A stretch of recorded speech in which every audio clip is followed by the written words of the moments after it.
Coming up tonight, it's the news you need to know in a headlines-only episode of Don't Panic. 1, 2, 3, 4. This is Don't Panic, episode number 241, recorded May 6th, 2019. Just the headlines.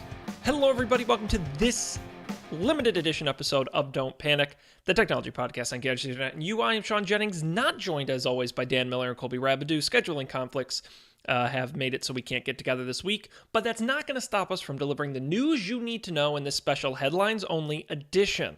So without further ado, let's get into what's happening in the news. First up, earlier last week, Facebook had their F8 Developers Conference, an opportunity for them to announce a number of new features. The one you're probably most likely to notice is a big redesign of their core Facebook mobile app, where they're taking the two most commonly used parts of the app, the events section and the group sections, and bringing them center stage, replacing your traditional news feed. Now, this mobile redesign will begin rolling out immediately on iOS and Android, so you may have already gotten it. It's also working on a desktop redesign using the same features. The biggest you'll notice is a new Groups tab, now placed in the middle row of the redesigned menus bar. When you use it, you will get a personalized feed of updates from all of your groups, including recommendations for new groups you can join based on your interests. There's also a new feature called Meet New Friends that Facebook is seeding across the entire app to help you connect with strangers who have shared interests or world connections, like working for the same employer or attending the same school. Now, as for events, Facebook is putting a big emphasis on helping you find stuff to do in your neighborhood. This new events tab has a richer map view for seeing events interested in your area, and has a more intuitive look and feel to the design, including the calendar and being able to sift through events that are from your friends and that are public. Despite all the controversy surrounding the company, Facebook continues to grow, hitting close to 2.4 billion monthly active users as of last week. Now, that wasn't the only change they announced. They announced a bunch of stuff at F8. The other I'll let you know about is that Facebook Messenger is coming to the desktop. Mac and Windows apps will be available later this year from the company. No exact time phrase on when that will happen, but they see people using it more in the office or just generally when they're on desktop computers. Right now, Messenger is available on the desktop using messenger.com. Also in the news this week, Firefox running into a big issue with add-ons. Apparently what happened is earlier this week, Firefox users noticed an issue with their browsers. They couldn't install new add-ons, and the ones they already had were all automatically disabled. It had to do with an expiring signature certificate that was set to expire that I guess Mozilla either missed or didn't get around to updating. It was based on a specific time code, so as soon as your computer hit that time, it automatically marked the certificate as invalid, and as a safety precaution, disabled the apps. Mozilla is rolling out a fix right now. If you have the latest version of Firefox, if you're using an older version, it may continue to not work for you. You shouldn't try deleting and reinstalling extensions because it'll remove any accumulated data. All it will do is just trigger it back on with the correct certificate.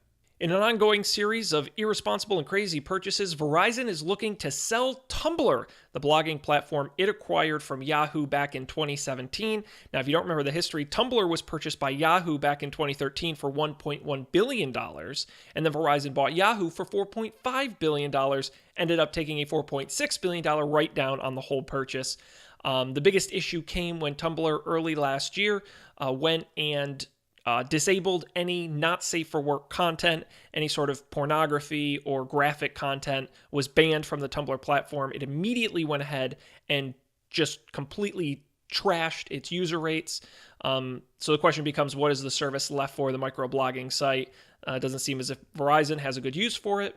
One company that did mention they were interested is Pornhub. Their vice president said in a statement that they are extremely interested in buying Tumblr and, quote, very much looking forward to one day restoring it to its former glory along with NSFW content, though they did not say if they've made a legitimate offer to Verizon. So if you're interested in Tumblr and you got a few $100 million lying around, might be a great deal for you.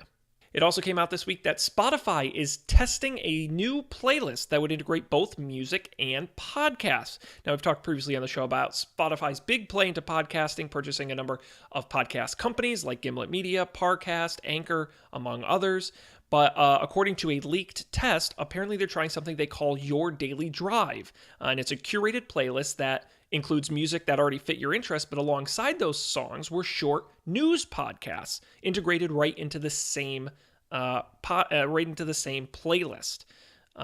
It doesn't yet have a widely available podcast recommendation tool or offer curated podcast playlist, so this might be a preview of what you might see in the future. A Spotify spokesperson said, "We're always testing new products and experiences, but have no further news to share at this time, so keep an eye out on your Spotify playlist. You never know what you might get to try out before the rest of us." And for our final fun story, we've got this here. Microsoft Solitaire, a game that's killed, frankly, let's be honest, too much of our time, bundled with the Windows operating system since 1990, is now an official member of the World Video Game Hall of Fame. It's joining classic titles like Doom, Tetris, World of Warcraft, Halo. Now, the Video Game Hall of Fame was created in 2015, overseen by Educational Institute The Strong, and its official home is the National Museum of Play in Rochester, New York. Now, they induct games every year, new games. Solitaire was one of this year's inductees. It was first bundled with Windows 3.0 and has appeared in every subsequent version of Windows through 8.1. It returned in Windows 10 along with Minesweeper and Heart, now again part of the system. The other games inducted in 2019 include Colossal Cave Adventure, Mortal Kombat, and Super Mario Kart. Well, that's going to do it for this mini headlines-only episode of Don't Panic. Thank you for hopping on. We'll be back next week with a full-featured episode, including commentary and news of everything that happens this coming week. We've got, it's conference season, so now through like June, July, we've got a lot of Google I/O's coming up. We got WWDC in June. We're going to have companies announcing stuff like crazy. You're not going to want to miss it. We're going to have a lot of great tech news for you there, and I'll insert a small plug because we've got lots of time left here. You should definitely check out Up for Debate at upfordebate.tv. Myself and Matt have been watching every single James Bond movie and talking about it. It's hours of content, digging deep. First time I've watched them. He's seen them many times. We got interesting dynamic going, lots of thoughts.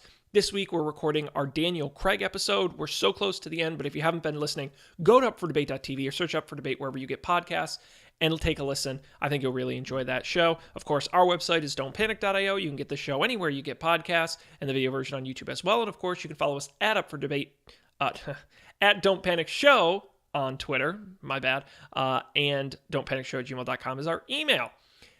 On behalf of myself and, of course, Colby and Dan, who aren't here, thanks for joining us. We'll see you next time for another Don't Panic.